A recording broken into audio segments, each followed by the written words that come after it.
समंत भद्राचार्य विरचित रत्नकरण श्रावकाचार तिसरा अधिकार सम्यक चारित्र अधिकार।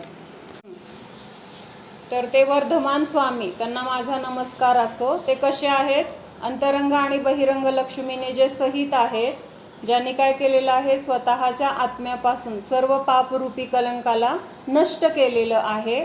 आणि काय सांगितलं तर त्यांच्या ज्ञानामध्ये सर्व लोक आणि अलोकाकाश कसं झळकत आहे, स्पष्ट, म्हणजे जसं आरशामध्ये आपण स्पष्ट दिसतो तसं तिथं ते झळकत आहे। असं त्यांचं ज्ञान काय झालेलं आहे, स्वच्छ झालेलं आहे किंवा पूर्ण विकसित झालेलं आहे। आणि अशा त्या वर्धमान स्वामींना माझा नमस्कार असो। मग आपण काय बघतोय आता, गुणव्रतांचं स्वरूप बघतोय। तर आज आपण बघणार आहोत भोगोपभोग परिमाण नावाचं तिसरं गुणव्रत। मग गुणव्रतांना गुणव्रत हे नाव का म्हटलेलं आहे? गुणव्रत काय करतात?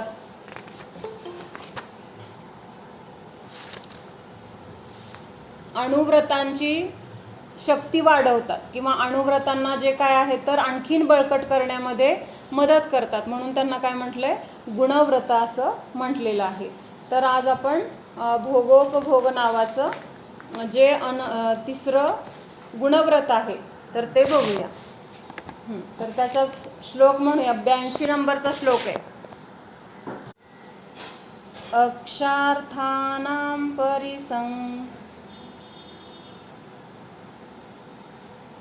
तुम्ही म्यूट केलंय ना, मला नाही ऐकू येत कुणाचंच। म्हणेपर्यंत म्यूट काढा। अक्षार्थानां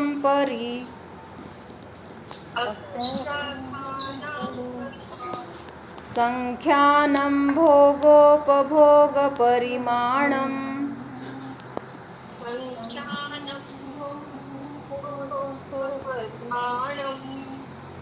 अर्थवतामप्यवधौ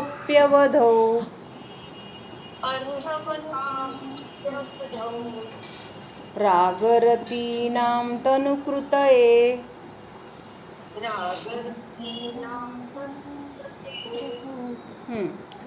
सगळे मिळून म्हणूया।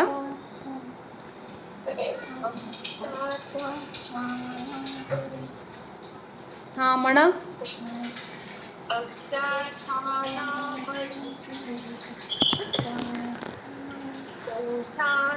भोगोपभोग परिमाणम् अर्थवतामप्यवधौ रागरतीनां तनुकृतये।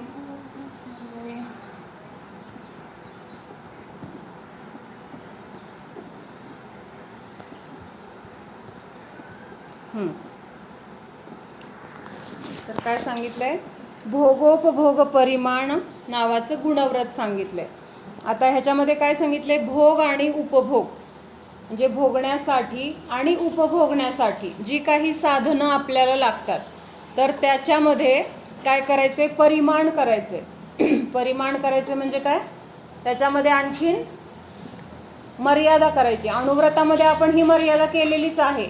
अणुव्रतामध्ये आपण काय केलेलं आहे, परिग्रह परिमाण व्रत तिथं घेतलेलंच आहे। घेतलेलं आहे म्हणजे आपण तिथं बघितलेलं आहे। पण जे काही तिथं आपण नियम केलेले असतील तर त्याच्यामध्ये आणखीन काय करायचे, कमी करायचे, म्हणजे त्या दिवसापुरतं त्या वेळेपुरतं त्याच्यामध्ये परत नियम संयम पालन करायचे। आणि ते काय आहे तर भोगोपभोग नावाचं परिमाण गुणव्रत असं म्हटलेलं आहे। मग आता त्याचा अर्थ बघूया। अक्षार्थानां परिसंख्यानम। अक्षार्थ म्हणजे काय, अक्ष अर्थ। अक्ष म्हणजे आपले 5 इंद्रिय जी आहेत की नाही, तर त्या इंद्रियांचं नाव आहे अक्ष। म्हणजे इंद्रिय, स्पर्शनेंद्रिय, रसनेंद्रिय, घ्राणेंद्रिय, चक्षुरेंद्रिय, कर्णेंद्रिय, ही जी 5 इंद्रिय आहेत तर इंद्रियांना दुसरा शब्द काय आहे तर अक्ष म्हटलं जातं। म्हणजे 2 नाव असतात की नाही एका मुलाची वगैरे, तसं इंद्रिय म्हणजेच त्याचं दुसरं नाव आहे अक्ष। म्हणजे अशा ह्या इंद्रियांना जे काही भोग आणि उपभोगासाठी ज्या गोष्टी लागतात, कुठल्या गोष्टी लागतात, 5 इंद्रियांचे जे वेगळे वेगळे विषय आहेत। खाण्यासाठी खाण्याची साधनं पाहिजेत, स्पर्शनेंद्रियासाठी काय कपडे पाहिजेत, आणखीन काय ऐकण्यासाठी जे काही आपली साधनं असतील ते, त्याच्यानंतर अजून बघण्यासाठी आपल्याला छान छान सगळं बघायला पाहिजे. म्हणजे असं प्रत्येक इंद्रियांचे वेगळे वेगळे विषय आहेत. मग त्या विषयांचं काय करायचं आहे तर परिमाण करायचं आहे. परिमाण म्हणजे जे काही आपण ठरवलं आहे त्याच्यामध्ये पण आपण अजून काय करायची, कमी करायची आहे. म्हणजे समजा आता 100 साड्यांचा आपण नियम केलेला आहे. एक उदाहरणार्थ घेतो आपण की बाबा 100 साड्याच्या वर मी आयुष्यात परत त्याच्यापेक्षा जास्त मर्यादा, म्हणजे तेवढी मर्यादा, त्याच्यापेक्षा जास्त साड्या मी ठेवणार नाही. कधीपर्यंत घेतलं हे, कायमसाठी घेतलेलं आहे. कायमसाठी घेतले की नाही. आता 100 एक उदाहरणार्थ. अणुव्रत म्हणजे काय आहेत तर आयुष्यभरासाठी आपण असे काही नियम की बाबा या क्षेत्राच्या बाहेर जाणार नाही, किंवा काय अजून हिंसा करणार नाही, चोरी करणार नाही, खोटं बोलणार नाही. तसं जे काही आपलं परिग्रह असेल तर त्याच्यामध्ये आपण लिमिट केलं होतं, एवढे सोन्याचे दागिने वापरणार, एवढे काय तोळे, किंवा एवढीच घरं ठेवणार. असं वेगळं वेगळं जे काही परिमाण केलं होतं. मग तिथं समजा आता उदाहरणासाठी आपण घेतलं की 100 साड्यांचं आपण लिमिट केलं. मग आता इथं काय सांगतायत की राजूबून म्यूट नाही आहे तुझं.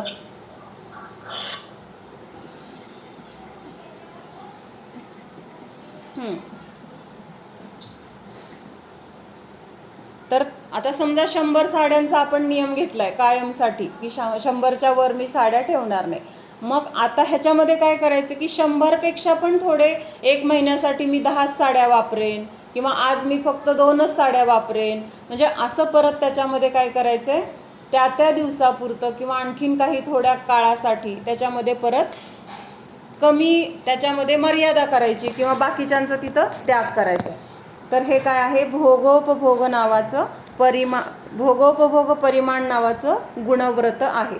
आणि कशासाठी असं करायचं तर ह्या इंद्रियांचे जे विषय आहेत तर हे विषय काय आहेत तर आसक्ती वाढवणारे आहेत, किंवा आपल्याला मोहात अडकवणारे आहेत.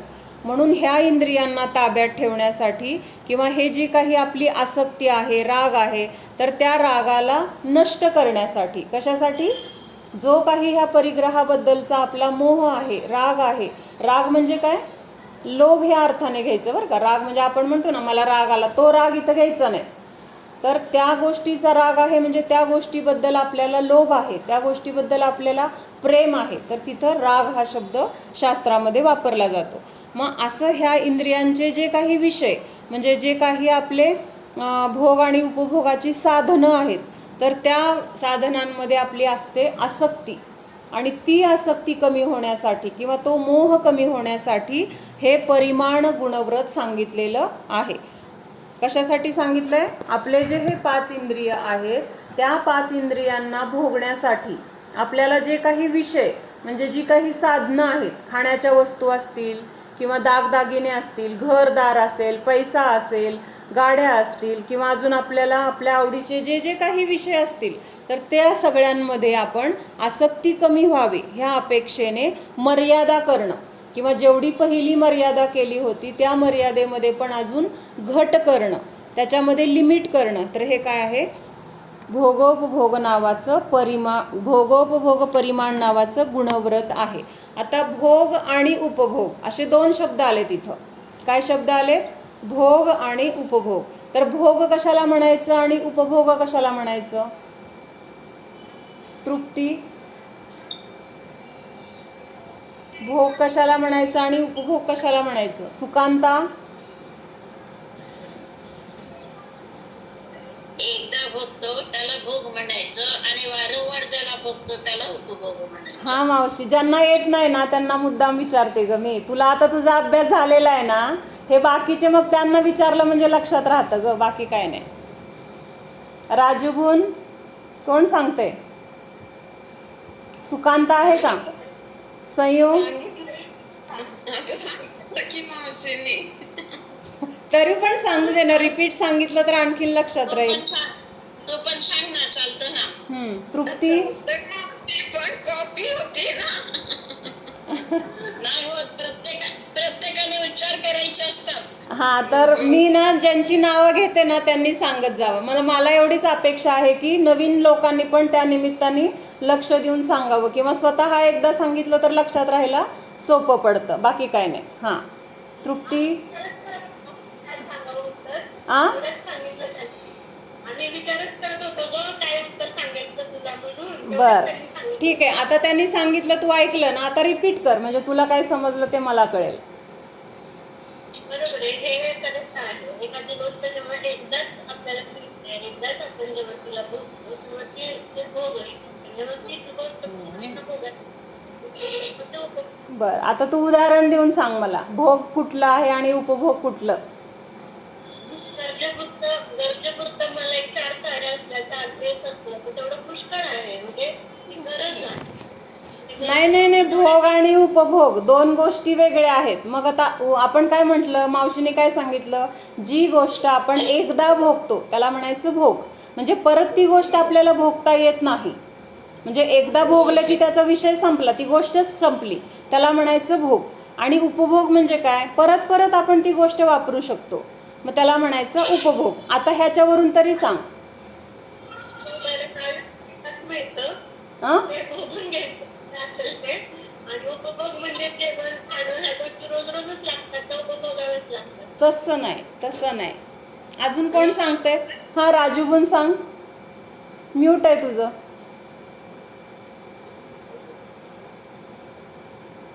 म्यूट आहे, म्यूट. आवाज मोठे झालं त्याचं सांगून. मी सांगू का? नाही नाही, आपण जे खातो पितो ते भोग हम्म, झाले, हम्म. आणि जे साड्या वगैरे दागिने घालतो ते उपभोग झालं. हां बरोबर. हां हो का? म्हणजे हां अगदी बरोबर.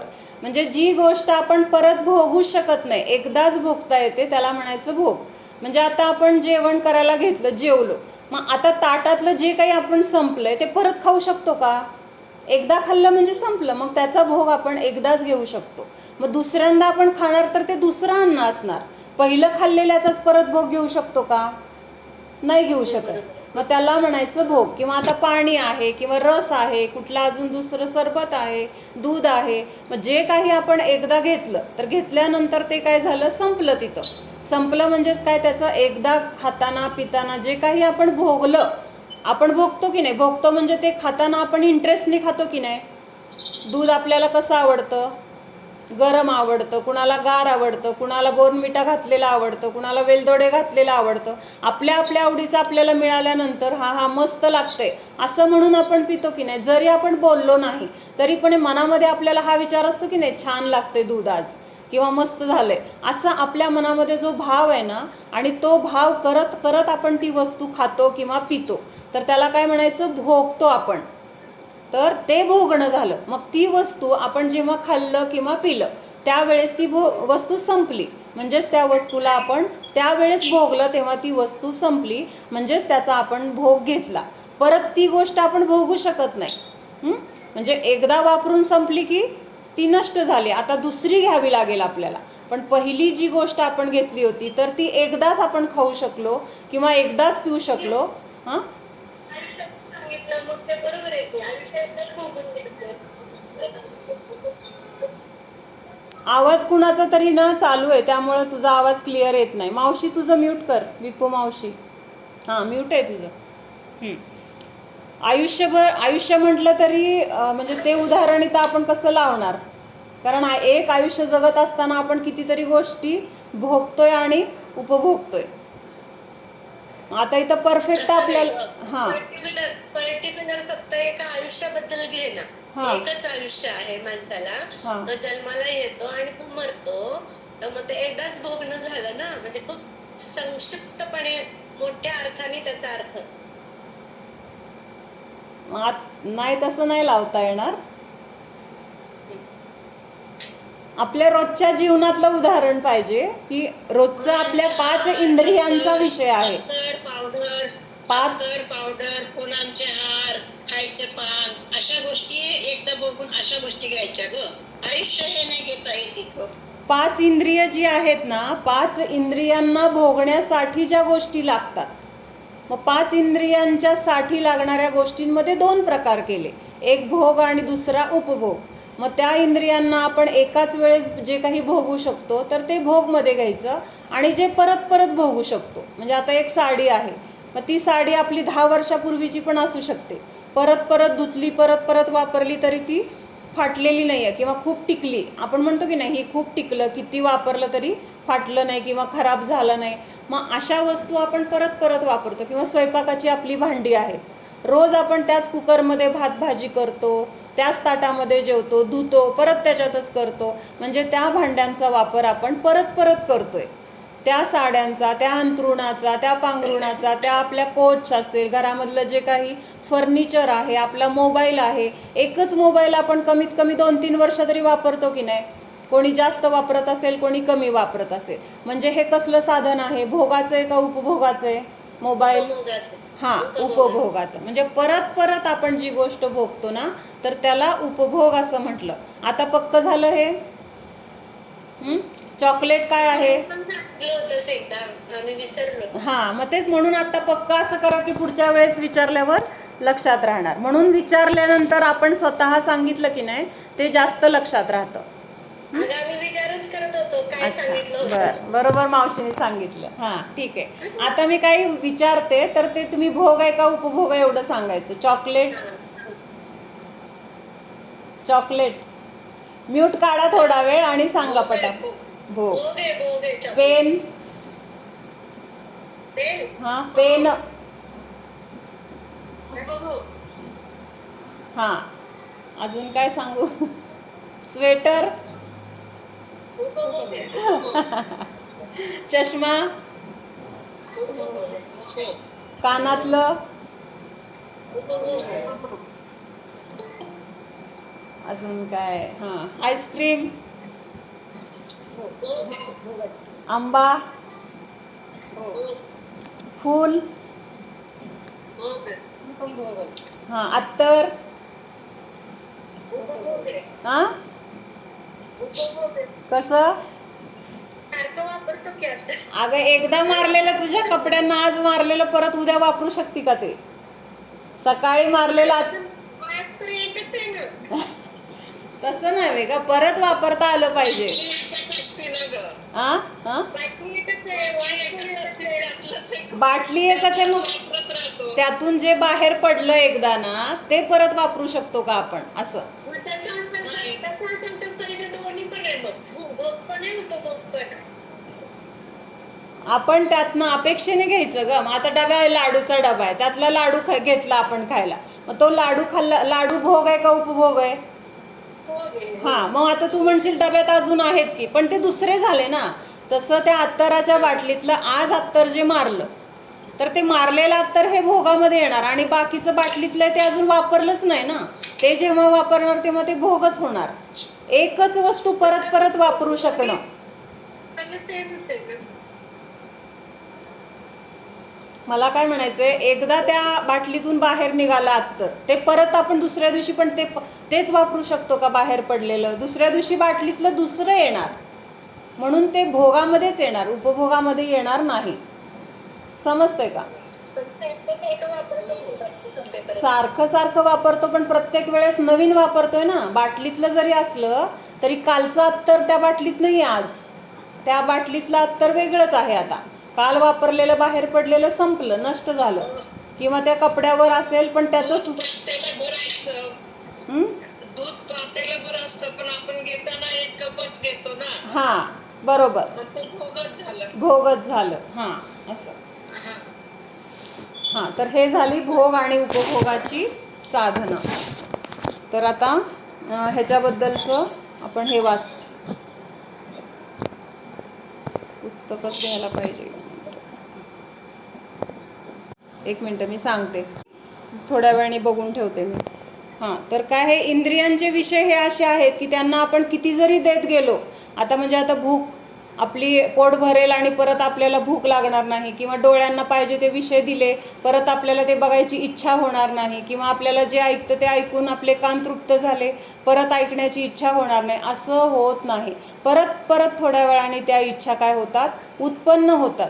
म्हणून सांगितलं की ह्या इंद्रियांना जर आपल्याला आपल्या काबूत ठेवायचं असेल तर त्यांना विषय देण्यापेक्षा विषय द्यायचं बंद करायला पाहिजे. मग ह्याच्यासाठी उदाहरण दिलं की अग्नीमध्ये जर आपण इंधन टाकत गेलो आणि आपली इच्छा काय आहे, अग्नी विझली पाहिजे, काय झालं, अग्नी विझवायची आहे आणि ती विझवण्यासाठी आपण त्याच्यामध्ये अजून काय टाकत गेलो, इंधन म्हणजे लाकूड टाकत गेलो किंवा तेल टाकत गेलो तर ती अग्नी भडकणार आहे, विजायच्या ऐवजी काय होणार आहे, जास्त पेट घेणार आहे. म्हणून अग्नी जर विझवायची असेल तर त्याला काहीच नाही टाकलं तर ती अग्नी काय होईल, हळूहळू शांत होऊन जाईल.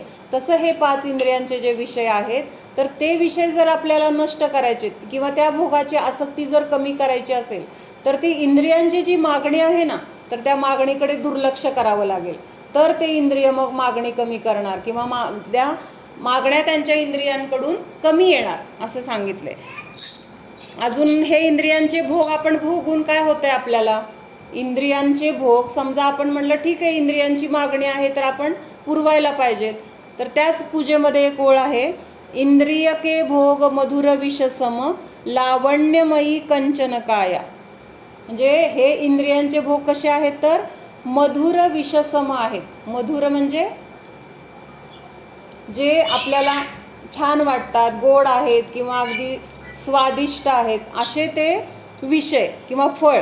आणि त्याचं असं चव तर खूप सुंदर आहे, पण त्याचं फळ खाल्ल्यानंतर आपल्याला काय होते, रिझल्ट काय मिळतोय तर तिथं मरावं लागतं. का मरावं लागतंय तर ते फळ जरी मधुर असलं तरी त्याच्यामध्ये काय आहे, विष आहे. म्हणजे एखादं विषारी फळ असतं ना तसं ते विषारी फळ काय करतं, किती जरी चवीला छान असलं, दिसायला छान असलं आणि आपण ते खाल्लं तर त्याचा आपल्याला रिझल्ट काय मिळणार तर आपल्याला मरावं लागणार. तसं हे 5 इंद्रियांचे जे भोग आहेत तर ते भोग भोगण्यामध्ये जर आपण स्वतःला त्याच्यामध्ये वेळ घालवला किंवा ते भोग पुरवण्यामध्ये आपलं आयुष्य घालवलं तर त्याचं फळ आपल्याला नियमाने काय मिळणार आहे तर दुःखच मिळणार आहे. म्हणजे त्या दुःखाला सामोरं कुणाला घातलं तर आपण स्वतः त्या इंद्रियांना ते भोग पुरवत गेलो आणि त्याच्या निमित्तामध्ये आपल्याला पुढं सगळं दुःखच मिळणार आहे. म्हणून हे इंद्रियांचे विषय कसे कमी होतील ह्याच्यासाठी हे सांगितलंय की भोगोपभोग परिमाण नावाचं हे गुणव्रत सांगितलेलं आहे.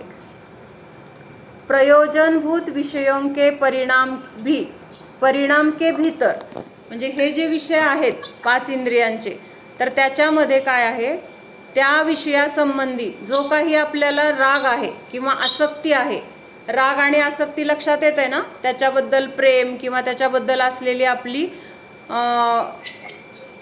इच्छा, तीव्र इच्छा, तर ह्या इच्छांना कृश करने के लिए, कृश म्हणजे काय, कृश करायचं म्हणजे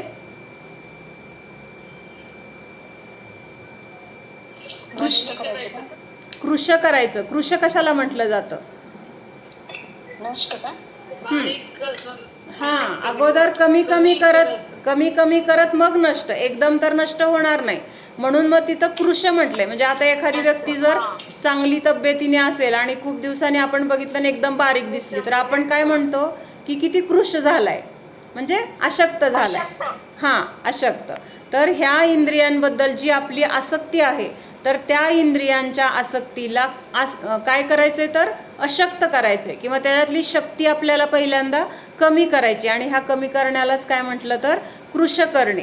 मग असं ह्या इंद्रियांच्या आसक्तीला कृश करण्यासाठी त्याचं काय सांगितलंय, परिग्रहांचं परिमाण करायला सांगितलंय. मग कुठले परिग्रह तर भोगाचे वेगळे आहेत आणि उपभोगाची साधनं वेगळी आहेत, तर त्यांची सीमा मर्यादित करायची. तर ते हेच काय आहे तर भोगोपभोग नावाचं गुणव्रत आहे. मग आता काय सांगितलंय, परिग्रह परिमाण व्रत में परिग्रह की जो सीमा निर्धारित की थी. मग अणुव्रतामधलं जे परिग्रह परिमाण व्रत आपण बघितलं होतं, आठवतंय का सगळ्यांना? 5 अणुव्रत कुठली राजूगुण, 5 अणुव्रते कुठली?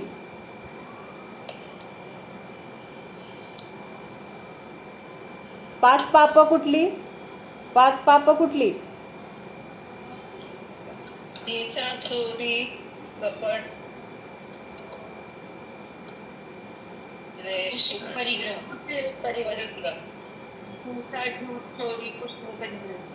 हिंसा, झूठ, चोरी, कुशील आणि परिग्रह ही 5 पाप आहेत. म्हणजे ह्या जगामध्ये जेवढं काही पाप होत असेल ना ते सगळं पाप ह्या 5 मध्ये येतं. म्हणजे ह्याच्या व्यतिरिक्त दुसरं कुठलंही पाप नाही. तर ही जी पाप आहेत 5 प्रकारची पापं. तर ह्या 5 प्रकारच्या पापांचा अंशाने त्याग केला. म्हणजे आपण काही पूर्ण त्याग केला आहे का आत्ता? आपल्याकडनं सगळा त्याग होतो आहे का? आपल्याकडनं हिंसा होती, आपल्याकडनं खोटं बोलणं होतं, किंवा आपल्याकडनं चोरी होती, परिग्रह आपल्याजवळ आहे. मग हे सगळे जे पापं आपल्याकडनं होत आहेत, तर आपण हे पूर्णच्या पूर्ण तर टाळू शकत नाही. मग त्या अग्रजा सांग 5 पापं कुठली? अग्रजा सांग 5 पापं कुठली आहेत? पाठशाळेमध्ये शिकली ना तू? सांग जोरात.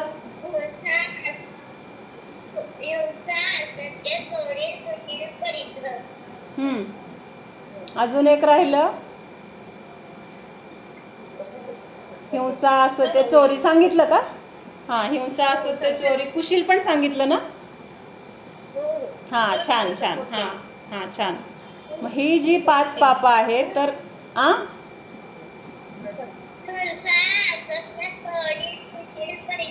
हां, बरोबर. ही 5 पापं आहेत. छान. हां, तर ह्या 5 पापांचा आपण आता गृहस्थ आहोत, आपल्याकडनं पूर्णपणे त्याग होऊ शकत नाही. म्हणून ह्यांचा अंशाने त्याग करणं, तर त्याला आपण अणुव्रत म्हटलं होतं. आठवतं आहे? अणु म्हणजे काय? थोडं, छोटं किंवा कमी. मग किंवा त्यालाच देशव्रत पण म्हटलं होतं. तर ह्याचा म्हणजे ह्या पापांचा अंशाने त्याग करणं हे अणुव्रत झालं. मग हे अणुव्रत म्हणजे काय असणार? हे पापांच्या उलट. आता सांग राजूगुण. हे 5 पापं आहेत ना, त्याच्या उलट असणार ते अणुव्रत असणार. आता हिंसाच्या विरुद्ध काय येणार? म्यूट आहे. अहिंसा, हां सत्य, हां सुशील, हां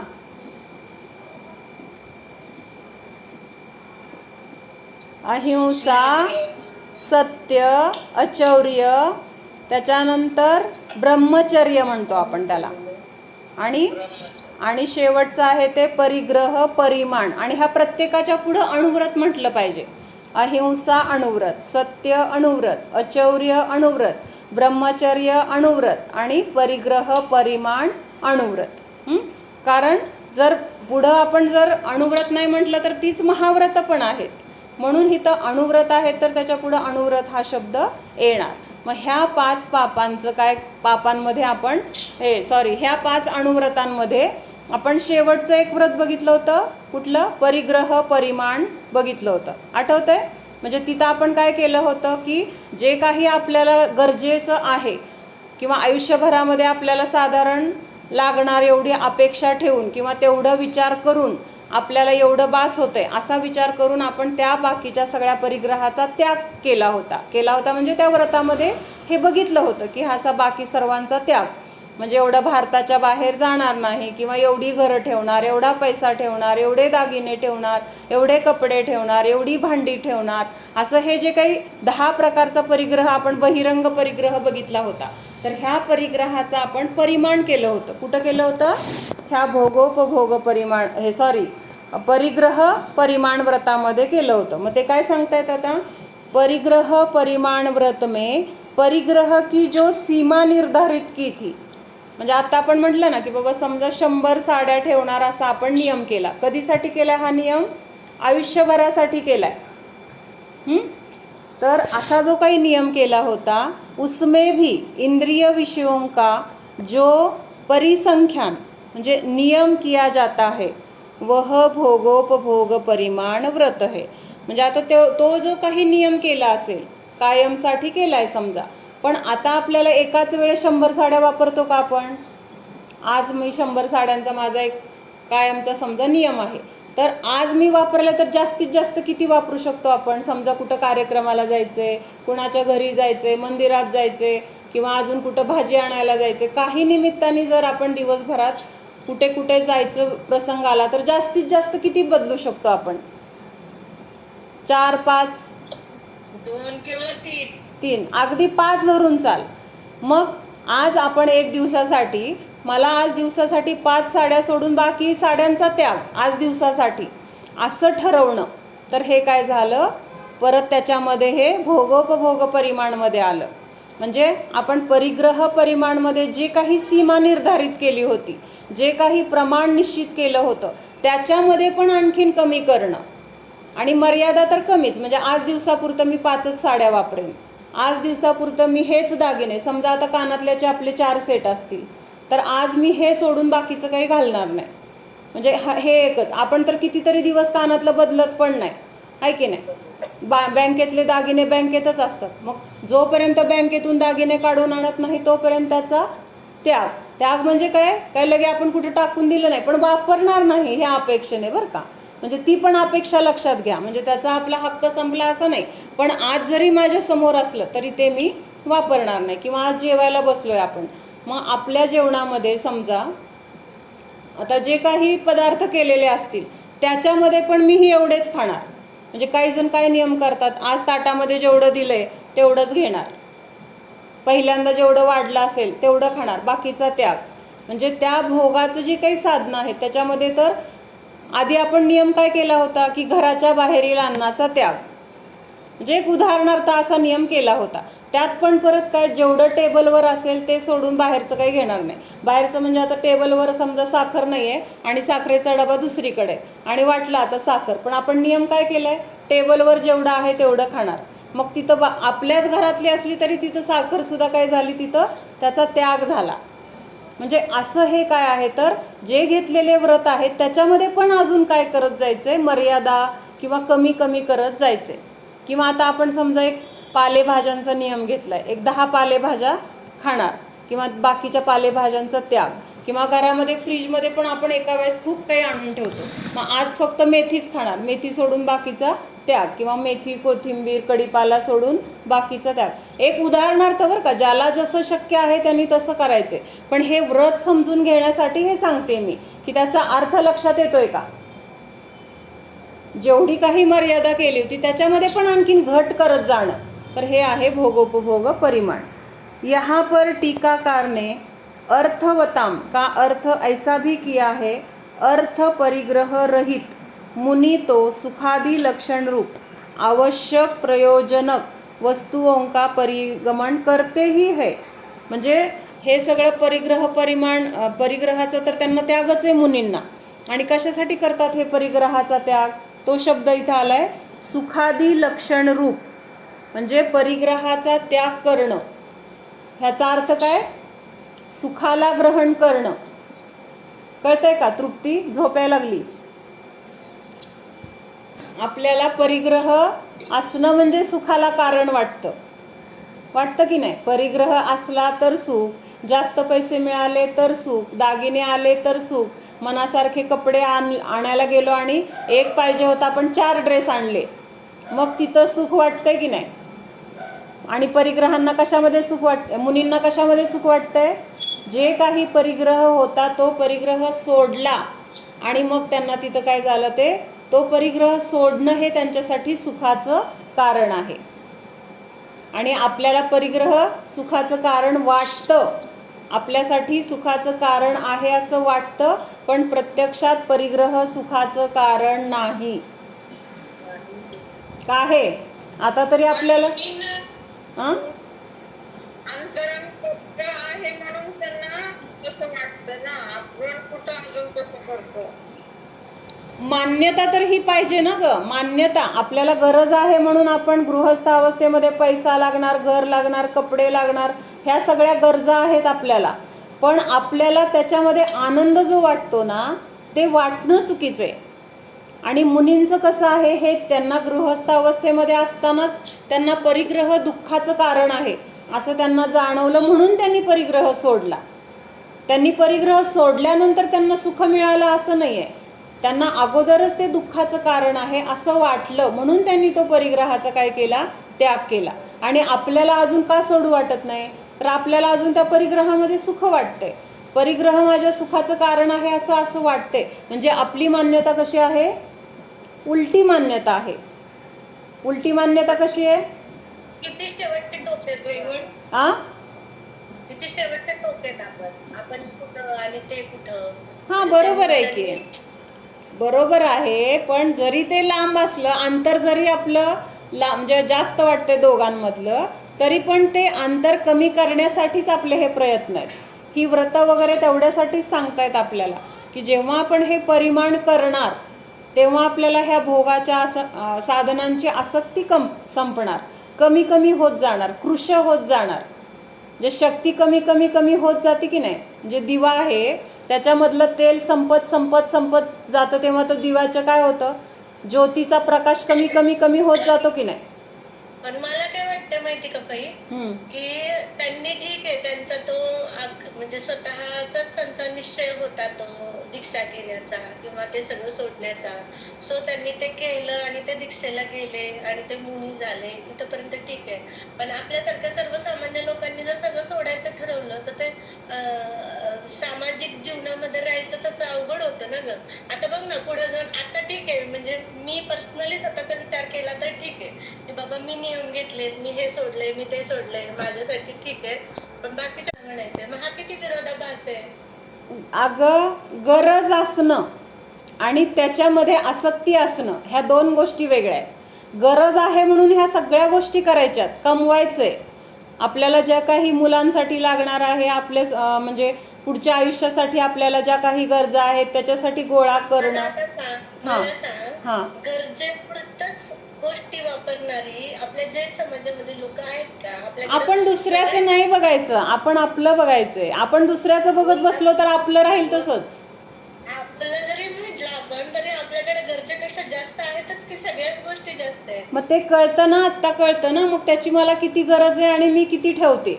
म्हणजे स्वतःसाठी तरी आपण असं करू शकतो, मुलांसाठी तू ठेव, त्यांच्यासाठी कर, तो भाग वेगळा. पण तुला स्वतःचं त्या गोष्टींमधली आसक्ती ती कमी होण्यासाठी हे प्रयत्न आहेत. दुसऱ्यासाठी आपण काय करायचं आहे, फक्त सांगायचं आहे. त्यांच्या इच्छेने ते करतील तेव्हा ते कमी करतील परिग्रह. त्यांचा परिग्रह आपण कमी नाही करायचा.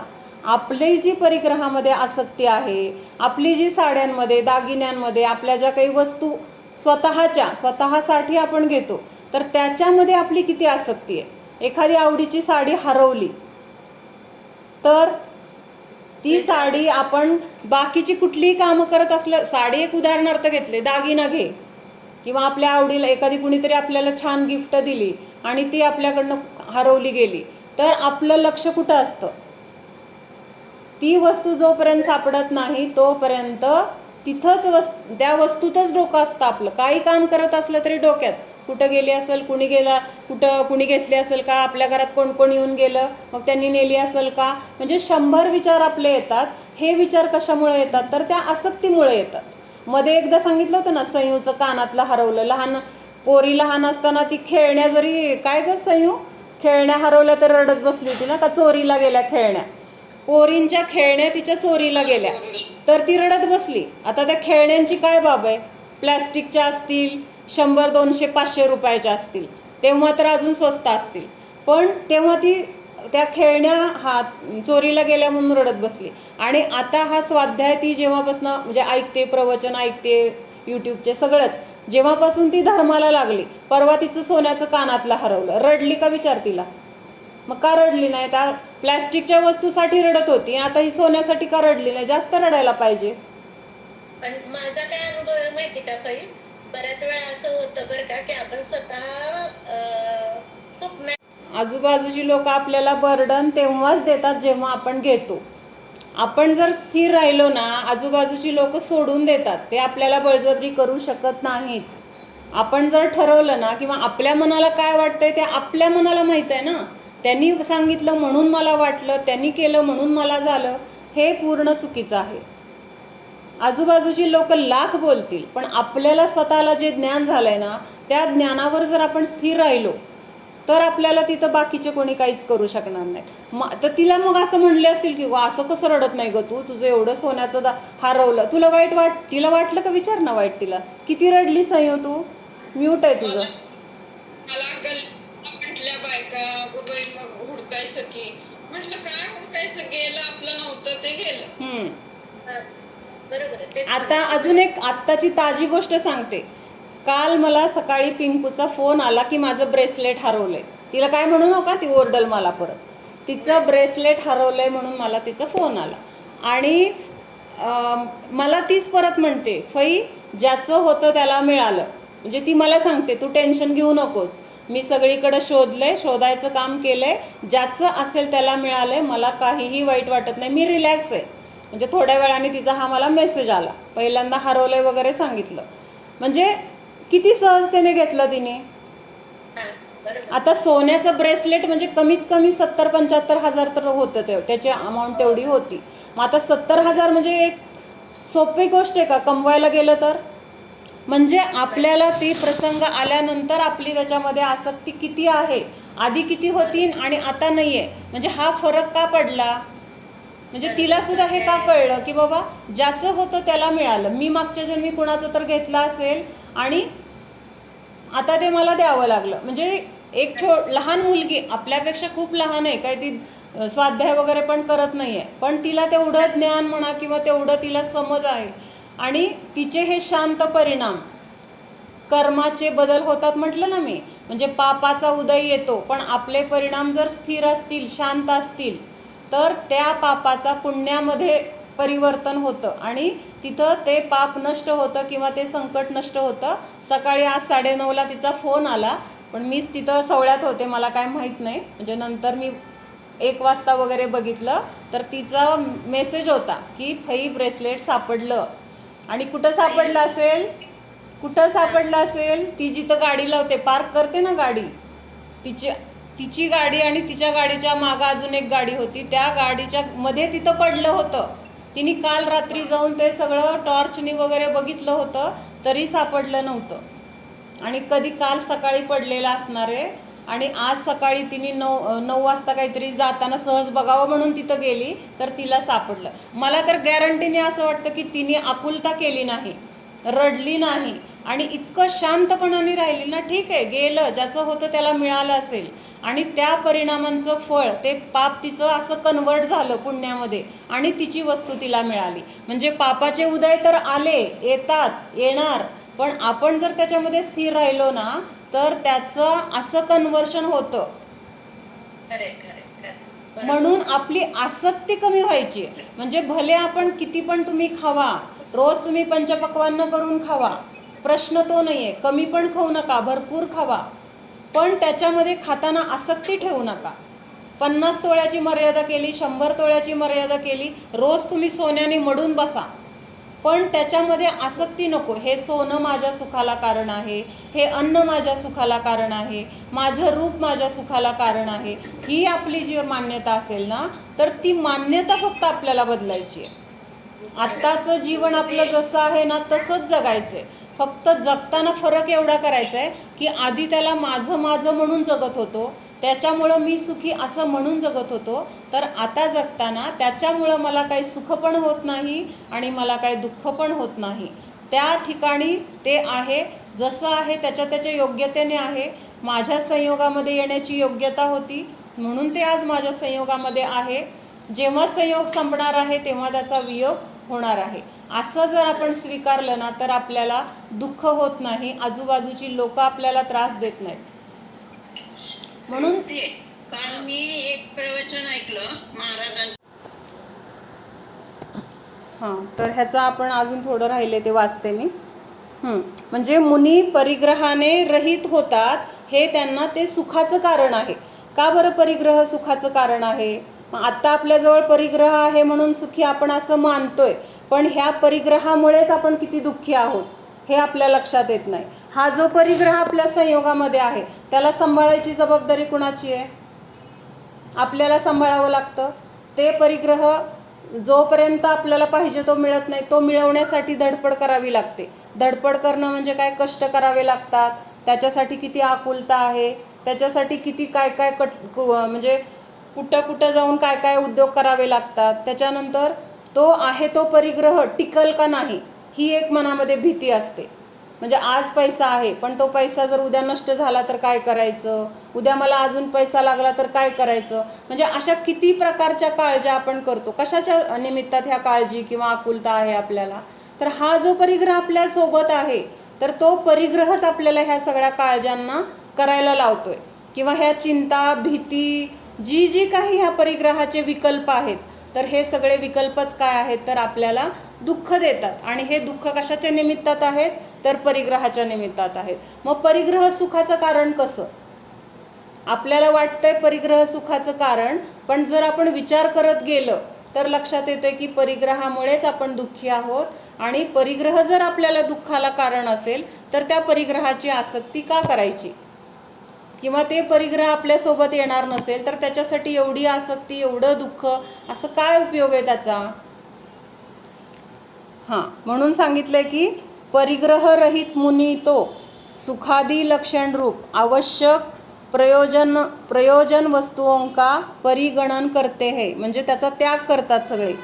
किंतु अर्थवान गृहस्थ श्रावक भी राग के तीव्र उद्रेक से होने वाली इंद्रिय विषयों में तीव्र आसक्ति को अत्यंत कृश करने के लिए भोग सामग्री की नियम रूप से परिगणना करते हैं. म्हणजे मुनी तर सगळा त्याग करतात हे ठीक आहे असं सांगितलं, पण आता जो गृहस्थ आहे, आता गृहस्थाला तर ह्या सगळ्या क्रिया करायच्यात म्हणजे परिग्रहाशिवाय करू शकत नाही, राहू शकत नाही. परंतु हे सगळं करत असताना जो काही परिग्रह असेल किंवा जो काही संयोग आहे तर त्या संयोगाच्या प्रती तीव्र रागभाव असणं, म्हणजेच आपण काय म्हटलं मगाशी, तीव्र आसक्ती असणं किंवा त्या आसक्तीचा उद्रेक म्हणजे काय, अतिशय त्याच्याबद्दलची आसक्ती सांगितली. असा जर उद्रेक होत असेल, म्हणजे कधी कधी अशी लोक पण आपण बघतो की नाही, त्या पैशासाठी वाट्टल ते धंदे करायला तयार होतात. मग भ्रष्टाचार करतील, स्वतःवर संकट काय येईल ह्याचा विचार न करता किंवा कुठं काहीतरी जोखीम असली तरी सुद्धा पैसे मिळत आहेत ना, तर त्याच्यासाठी ती गोष्ट करायला, म्हणजे वेळ पडली तर मरण आलं तरी चालेल पण तो पैसा पाहिजे. म्हणजे ते हे असतात ना, कोण देशद्रोही वगैरे असतात ना, मग त्यांनी नाही का ते राजीव गांधीला मारायसाठी एका मुलीला काय केलं, बॉम्ब, तिच्या मुलगीच होती ना बहुतेक, बाई होती, बॉम्ब लावला. म्हणजे तो बॉम्ब, म्हणजे आता ती बॉम्ब लावला म्हणजे ती स्वतः मरणार होती. मरणार हे तर मोठी बाई होती. मोठी बाई होती. म्हणजे तर तिने हे काम कशासाठी केलं तर तिच्या कुटुंबियांना पैसे मिळणार होते तेवढे. म्हणजे तेवढ्या पैशासाठी तिने स्वतःचा जीवाचा सुद्धा तिथं तिने विचार केला नाही. म्हणजे हे सगळं कशासाठी आहे तर म्हणजे इतकं हे परिग्रहाची, ह्याला उद्रेक म्हटले, म्हणजे इतका तीव्र आसक्ती असते त्यावेळेस त्या परिग्रहाची. मग अशा तीव्र आसक्तीचा किंवा ह्या तीव्र इंद्रिय विषयांची जी आसक्ती आहे तर त्याला नाश करण्यासाठी किंवा त्याला कृश करण्यासाठी, म्हणजे आसक्ती आहे तर ती आसक्ती एकदम तर संपणार नाही आहे. मग कमी कमी कमी कमी करत गेलं, त्याची शक्ती जर कमी कमी करत गेलं तर ते नष्ट व्हायला अवघड नाही आहे. एकदम जर नष्ट करायचं म्हटलं तर अवघड आहे, पण शक्ती जर कमी कमी करत गेलं तर मग तिथं काय होणार आहे, ती नष्ट होण्यासाठी सोपं होणार आहे. मग ही आसक्ती कमी करण्यासाठी भोग सामग्री की नियम रूप से परिगणना करते है. आता इथं नियम शब्द आलाय, नियम आणि यम असे दोन शब्द आहेत. म्हणजे आता इथं काय सांगितलंय आपण, परिग्रह परिमाणमध्ये काय केलं होतं की काही नियम कायमचे पण घेतले जातात ना त्याच्यामध्ये, म्हणजे कायमचं ह्या मर्यादेच्या बाहेर जाणार नाही, कायमचं एवढ्या परिग्रहापेक्षा जास्त ठेवणार नाही, असं कायमचं, ज्याला अणुव्रत ज्यांनी घेतलेली आहेत ते असे कायमचे नियम करतात. आता आपण काय अणुव्रत वगैरे घेत नाही, म्हणून आपण काय करतो, असे दिवसाचे किंवा आपल्या शक्तीनुसार 4-4 महिन्याचे वगैरे आपण असे नियम घेतो. मग ते जे नियम घेतले होते तर त्याच्यामध्ये पण आपल्याला आणखीन काही काळासाठी त्या सामुग्रीचा काय करायला सांगितलंय, प्रमाण करायला सांगितले किंवा त्याचा पण त्याग करायला सांगितलंय. आणि हेच काय आहे तर भोग आणि उपभोग नावाचं परिग्रह परिमाण, हे परिमाण नावाचं गुणव्रत आहे. आता ह्याच्यामधलं परत भोग आणि उपभोग कशाला म्हणायचं हे आपण आज बघितलं, पण त्याच्यासाठी परत उद्या दुसरा श्लोक